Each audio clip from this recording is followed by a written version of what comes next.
Friends, आज हम इस वीडियो में देखेंगे शेड्यूल ऑफ इंडियन कॉन्स्टिट्यूशन यानी कि संविधान की अनुसूचियाँ। शेड्यूल क्या होता है?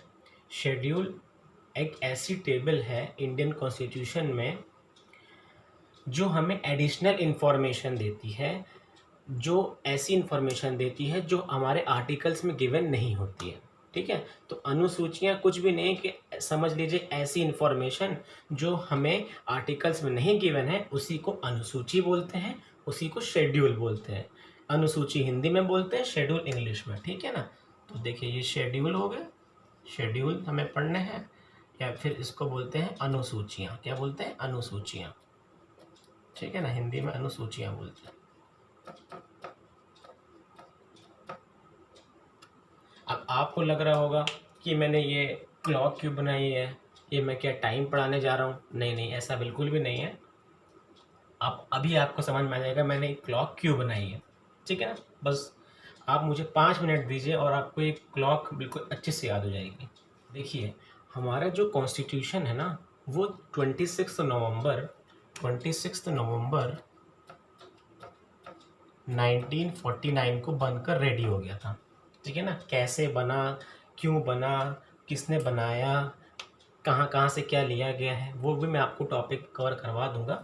बट अभी हमें इस टॉपिक में ये समझना है कि हमारा जब कॉन्स्टिट्यूशन बन के तैयार हुआ था, कब बना था? 26 नवंबर 1949 को। तो उस समय हमारे कॉन्स्टिट्यूशन में 8 शेड्यूल थे। कितने शेड्यूल थे? 8 शेड्यूल थे, मतलब 8 अनुसूचियाँ थी। कितनी अनुसूचियाँ थी? 8 अनुसूचियाँ थी। बट देखिए जैसे अब जैसे जैसे टाइम बदलता है तो चेंजेस भी ज़रूरी होते हैं। तो जैसे जैसे चेंजेस किए गए तो 4 शेड्यूल और ऐड किए। और ये ऐड कैसे होते हैं? ये ऐड हमारे और आपके कहने से ऐड नहीं हो जाएंगे, या हमारा मन किया, आपका मन किया, ऐड कर लिया, तो ऐसे बिल्कुल भी ऐड नहीं होते हैं। ये ऐड एक प्रोसीजर से होते हैं, उसको बोलते हैं कॉन्स्टिट्यूशनल अमेंडमेंट। ठीक है, तो कॉन्स्टिट्यूशन अमेंडमेंट करके हमने 4 नए शेड्यूल ऐड कर लिए। तो एट प्रेजेंट इस समय हमारे कॉन्स्टिट्यूशन में 12 शेड्यूल हैं, यानी कि 12 अनुसूचियाँ हैं। तो जब कॉन्स्टिट्यूशन बना था तब 8 शेड्यूल यानी कि 8 शेड्यूल थे। अब कितने हो गए हैं? 4 और बढ़ गए हैं, तो अब कितने हो गए? 12 शेड्यूल हो गए हैं। तो फर्स्ट मेरा शेड्यूल क्या बोलता है? फर्स्ट शेड्यूल मेरा बताता है स्टेट्स के बारे में, स्टेट्स एंड यूटीज़ के बारे में। तो एट प्रेजेंट मैं ये वीडियो जो बना रहा हूँ, वो बना रहा हूँ जुलाई 2021 में। तो इस टाइम पे 28 स्टेट्स हैं। कितने स्टेट्स हैं? 28 स्टेट्स हैं एंड 9 यूनियन टेरिटरीज हैं। How many union territories? 9 union territories हैं। तो इसके बारे में हमें कहाँ बताया गया है? शेड्यूल नंबर 1 में बताया गया। ठीक, शेड्यूल नंबर 2 की बात करें तो इसमें बताया गया है सैलरी। पैसा ही पैसा होगा, है ना। सैलरी आएगी तो क्या होगा? मज़ा आ जाएगा। ये सैलरी ना हमारी ना आप, ये सब सैलरी के बारे में नहीं, ये सैलरी बताया गया है प्रेसिडेंट की सैलरी, वाइस प्रेसिडेंट की सैलरी कैसे दी जाएगी, कितनी होगी, और सुप्रीम कोर्ट की जो जजेस हैं उनकी सैलरी कैसे होगी, कितनी दी जाएगी, लोकसभा के स्पीकर हैं उनकी सैलरी कितनी होगी, कैसे दी जाएगी, ये सब कहाँ पे गिवन है? ये सब हमें गिवन है सेकेंड शेड्यूल यानी कि दूसरी अनुसूची में गिवन है। थर्ड अनुसूची में गिवन है ओथ। ओथ मीन्स होता है शपथ। कैसे वो शपथ लेंगे, उन्हें कौन शपथ दिलाएगा, कैसे दिलवाएगा, ये ओथ कौन लेगा? हम और आपको नहीं लेनी है ओथ। ओथ कौन लेगा?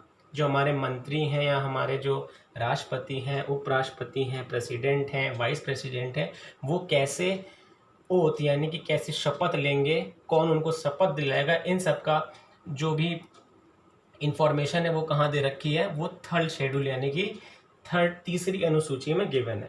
फोर्थ अनुसूची यानी कि फोर्थ शेड्यूल की बात करें तो फोर्थ शेड्यूल में एलोकेशन ऑफ राज्यसभा सीट्स। तो राज्यसभा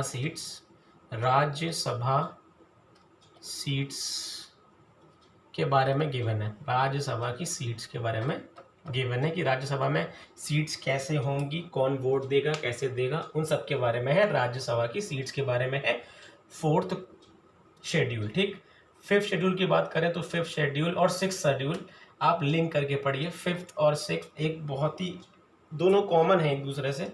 इसमें बताया गया है 5th शेड्यूल में कि जो शेड्यूल ट्राइब्स हैं और शेड्यूल कास्ट हैं, उनका एडमिनिस्ट्रेशन कैसे होगा, कैसे वो लोगों का एडमिनिस्ट्रेशन किया जाएगा, वो कहाँ बताया गया है, 5th शेड्यूल में बताया गया है। कहाँ बताया गया है? 5th शेड्यूल में, यानी कि 5वीं अनुसूची में बताया गया है कि जो शेड्यूल ट्राइब्स हैं उनका कंट्रोल और उनका एडमिनिस्ट्रेशन कैसे किया जाएगा। 6th शेड्यूल में भी बताया गया है एडमिनिस्ट्रेशन शेड्यूल ट्राइब और शेड्यूल कास्ट का, बट स्पेसिफिक बता दिया गया है, 4 स्टेट में बताया है। कौन कौन सी स्टेट? तो देखिए ATM मनी, ठीक। 6th में क्या बताया गया? ATM money means A for Assam, T for Tripura, M for Meghalaya and MON for Mizoram, ठीक है। तो ये 4 स्टेट्स के में जो ST SC हैं उनका एडमिनिस्ट्रेशन कैसे होगा, उनमें कैसे हम कंट्रोल करेंगे, कैसे उनको एडमिनिस्ट्रेशन करेंगे, उनके बारे में बताया गया है 6वीं अनुसूची यानी कि 6th शेड्यूल में बताया गया है, ठीक। अब 7th शेड्यूल में हमें लिस्ट के बारे में बताया गया। अब ये लिस्ट क्या है? तो ये लिस्ट 3 तरीके की लिस्ट होती हैं। एक होती है सेंट्रल लिस्ट, एक होती है state list, and third one is concurrent list, ठीक है ना। सेंट्रल लिस्ट, स्टेट लिस्ट और कॉन्करेंट लिस्ट। सेंट्रल लिस्ट ऐसी लिस्ट होती है जिसमें जो किसके कंट्रोल में होती है, ऐसे सब्जेक्ट्स जो सेंट्रल गवर्नमेंट के कंट्रोल में होते हैं उनको बोलते हैं। सेंट्रल लिस्ट में आते हैं ऐसे सब्जेक्ट्स जो स्टेट गवर्नमेंट के कंट्रोल में होते हैं उनको बोलते हैं स्टेट लिस्ट, और ऐसे सब्जेक्ट्स जो सेंट्रल गवर्नमेंट में भी आते हैं और स्टेट गवर्नमेंट में भी आते हैं उनको बोलते हैं कॉन्करेंट लिस्ट के सब्जेक्ट्स। तो एट प्रेजेंट 100 सब्जेक्ट्स किसमें प्रेजेंट हैं? सेंट्रल लिस्ट में 61 सब्जेक्ट्स प्रेजेंट हैं स्टेट लिस्ट में, और कॉन्करेंट लिस्ट में 52 सब्जेक्ट्स प्रेजेंट है, 52 सब्जेक्ट्स, ठीक है ना। ये थी एडिशनल इन्फॉर्मेशन जो कि बहुत इंपॉर्टेंट है। तो 7th में हमारे क्या आएंगे? लिस्ट आएंगे, ठीक है ना। अब मैं इसको रफ कर दे रहा हूँ क्योंकि मुझे ब्लैक बोर्ड थोड़ा छोटा है और आपको समझ में आना चाहिए, तो मैंने ये भी बता दिया आपको, ठीक। अब नेक्स्ट आते हैं 8th शेड्यूल में। 8th schedule is very important, language, ठीक है। तो जब मैंने बताया था आपको, शुरुआत में ही बताया था कि जब कॉन्स्टिट्यूशन बना था तो हमारे 8 शेड्यूल थे, बट 4 हमने एडिशनल ऐड किए कॉन्स्टिट्यूशन अमेंडमेंट एक्ट से। अब कितने हो गए हैं? 12। तो ये 8वां जो शेड्यूल था जो पहले से ही था वो बताता है लैंग्वेज के बारे में। तो एट प्रेजेंट 22 लैंग्वेजेस गिवन है, 22 लैंग्वेजेस को हमने संविधान में जगह दे रखी है, 22 लैंग्वेजेस, ठीक है ना, 22 लैंग्वेजेस। अब मैं आपको लैंग्वेजेस के बारे में थोड़ा बता दूं क्योंकि लैंग्वेजेस थोड़ा अच्छा है कैसे हमने ऐड की। तो देखिए इसको मैं थोड़ा अंदर बताता हूँ, इसको आप यहाँ समझिए। जैसे 8th में हमने लैंग्वेज को ऐड किया। सबसे पहले जब कॉन्स्टिट्यूशन बना 8th शेड्यूल में लैंग्वेज के बारे में बताया गया, तो जब बना था तो 14 लैंग्वेज थी। कितनी लैंग्वेज थी? 14 लैंग्वेज थी। बट अब कितनी हो गई? 22। तो ये जो एक्स्ट्रा आई हैं ये कहाँ से आई हैं? ये हमने कॉन्स्टिट्यूशन अमेंडमेंट्स एक्ट के द्वारा इनको हमने इंट्रोड्यूस किया है अपने संविधान में। तो फर्स्ट जो लैंग्वेज से रिलेटेड कॉन्स्टिट्यूशन अमेंडमेंट है वो है 21st। कौन सा? 21st कॉन्स्टिट्यूशन अमेंडमेंट बताता है। इससे हमने कौन सी लैंग्वेज को ऐड किया? तो वो थी सिंधी लैंग्वेज। कौन सी लैंग्वेज थी? सिंधी लैंग्वेज। इसको हमने ऐड कर लिया। उसके बाद हमने किया 71st कॉन्स्टिट्यूशन अमेंडमेंट। 71st में हमने किसको ऐड किया? 3 भाषाओं को ऐड किया। आप याद करिए, नमक, नमक तो सभी लोग खाते हैं, बिना नमक के कौन जिंदा रह पाएगा। ना for Nepali, M for Manipuri, और का फॉर कोंकणी, ठीक। तो 21st से हमने सिंधी ऐड किया। 71st कॉन्स्टिट्यूशन अमेंडमेंट एक्ट से 3 लैंग्वेज को ऐड किया। कौन कौन सी? नेपाली, मणिपुरी, कोंकणी। और इन दोनों को अगर मैं ऐड करूँ 21 और 71 तो बनता है 92, यानी कि 92 सेकेंड कॉन्स्टिट्यूशन अमेंडमेंट से हमने फिर से 4 लैंग्वेज को ऐड किया। कौन कौन सी? बोडो, ये जम्मू कश्मीर में बोली जाती है, डोगरी,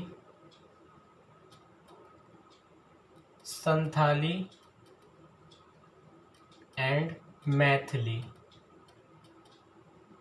ठीक, फिर से मैं रिपीट कर दूं, जब कॉन्स्टिट्यूशन बना था तो 8 शेड्यूल थे और 8वां शेड्यूल यानी कि 8वीं अनुसूची जो थी उसमें 14th लैंग्वेज दी थी, बट एट प्रेजेंट कितनी हो गई है, 22 हो गई हैं। तो ये 14 से 22 कैसे आई वो मैंने यहाँ बता रखा है आपको। 21st कॉन्स्टिट्यूशन अमेंडमेंट एक्ट से हमने सिंधी को ऐड किया, तो 14 से +1 किया तो हो गई 15। ये 74 कॉन्स्टिट्यूशन अमेंडमेंट से हमने 3 को ऐड किया तो यहाँ पे +3 कर लिया। अब 92nd कॉन्स्टिट्यूशन अमेंडमेंट से हमने 3 लैंग्वेज को ऐड किया, बोडो, डोगरी, संथाली, मैथाली, तो यहाँ पे कितना हो गया, 4 और हो गए। तो 14 + 1 15, 15 + 3 इज 18 + 4 22। तो एट प्रेजेंट कितनी लैंग्वेज आ गई, 22 लैंग्वेज आ गई। ठीक है, 8 शेड्यूल थे। अब 9th वाला कैसे ऐड होगा, तो 9th वाला ऐड हुआ है फर्स्ट कॉन्स्टिट्यूशनल अमेंडमेंट